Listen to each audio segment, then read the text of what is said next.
5 సంవత్సరాల దుష్ట పాలనలో వాళ్ళు మర్చిపోయారు. అంటే ఓట్ల కోసం బుగ్గలు నిమరటం, తలకాయలు నిమరటం ఇవి కాదు.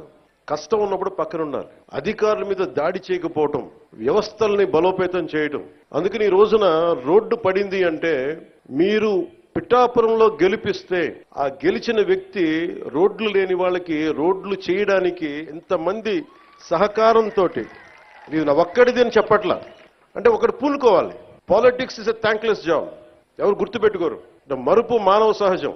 ఇన్ని కోట్ల డబ్బు ఉంటుంది సినిమాల్లో, ఇవన్నీ వదులుకొని ఎందుకురా సుఖానం ఉన్న ప్రాణం దుఃఖాన్ని పెట్టుకుంటాం మా అమ్మ అంటా ఉంటుంది. నాకు ఎప్పుడు దుఃఖం అనిపించలేదు, నాకు చాలా సంతోషం అనిపించింది. చెప్పులు లేకుండా మట్టిలో నడిస్తే, రోడ్లు బహిర్భూమి అంతా నిండిపోయి మలమూత్రాధాలతో నిండిపోయి అలాంటి రోడ్ల మీద నడిస్తే నాకు సగటు మనిషి కష్టం, సగటు మనిషి బాధ, వాళ్ళ అవసరాలు నాకు తెలుసు. దాంట్లో నేను సుఖం చూశాను. అలాంటి వ్యక్తికి మీరు అండగా ఉన్నందుకు నా జన్మాంతం మీకు రుణపడి ఉంటాను.